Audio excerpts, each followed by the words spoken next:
Ideologi Pancasila adalah pandangan atau nilai-nilai luhur budaya dan religius yang digunakan bangsa Indonesia. Hal itu berarti setiap nilai-nilai yang terkandung dalam Pancasila harus diterapkan dalam kehidupan sehari-hari. Ideologi Pancasila merupakan kumpulan nilai dan norma yang menjadi landasan keyakinan dan cara berpikir untuk mencapai tujuan dengan berdasarkan kepada 5 sila.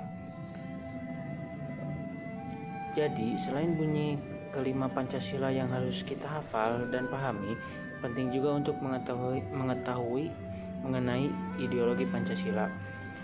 Dengan begitu, kecintaan terhadap negara ini akan makin bertambah. Pancasila tidak hanya berkedudukan sebagai dasar negara, tetapi juga sebagai ideologi nasional bangsa Indonesia. Pancasila ialah sebagai ideologi yang mempunyai makna sebagai berikut. Yang pertama, nilai-nilai yang tercantum di dalam Pancasila itu menjadi cita-cita normatif penyelenggaraan bernegara. Yang kedua, nilai-nilai yang tercantum di dalam Pancasila ini merupakan nilai yang disepakati secara bersama. Oleh karena itu, menjadi satu di antara sarana di dalam pemersatu integrasi masyarakat Indonesia. Kondisi negara Indonesia sudah sangat jauh berubah dari semenjak awal kemerdekaan.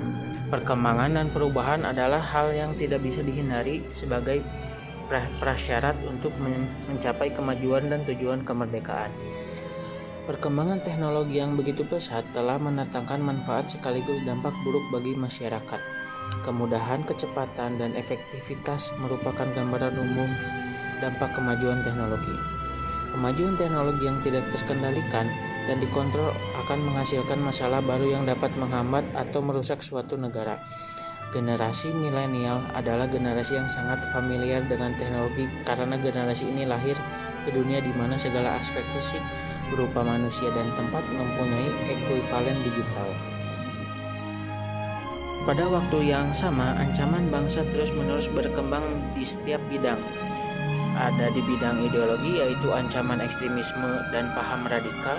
Yang kedua di bidang politik, permasalahan pemilu, pejabat negara yang terjerat korupsi. Ada pada bidang ekonomi, kesenjangan yang masih tinggi. Ada pada bidang sosial budaya, yaitu pengangguran, kekerasan, dan dalam rumah tangga. Ada lagi yaitu bidang pertahanan dan keamanan, yaitu terorisme, konflik SARA, illegal fishing.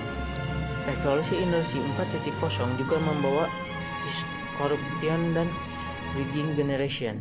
Terdapat gap antar generasi dan sebuah pola komunikasi sehingga terjadilah disrupsi dan perubahan mendasar terhadap suatu realitas. Pancasila sebagai dasar falsafah negara Indonesia merupakan sebuah sistem nilai kebaikan universal yang bisa diterapkan dalam konteks apapun, baik masa hari ini, besok, atau masa yang akan datang. Itu artinya Pancasila dengan basis filosofinya yang mendalam sebenarnya mampu untuk menjawab setiap problematika yang ada. Terdapat 2 syarat agar Pancasila dapat beroperasi secara optimal dalam masyarakat. Yang pertama, Pancasila harus terpahami dan terinternalisasi pada setiap individu. Yang kedua, mampu menggunakan Pancasila sebagai alat penyelesaian masalah. Pancasila sebagai nilai universal masih sangat relevan dengan generasi hari ini. Pancasila hanya perlu terinternalisasi dengan baik ke setiap generasi yang ada, khususnya generasi milenial yang akan menjadi salah satu tokoh pergerakan kemajuan negara yang kita capai ini.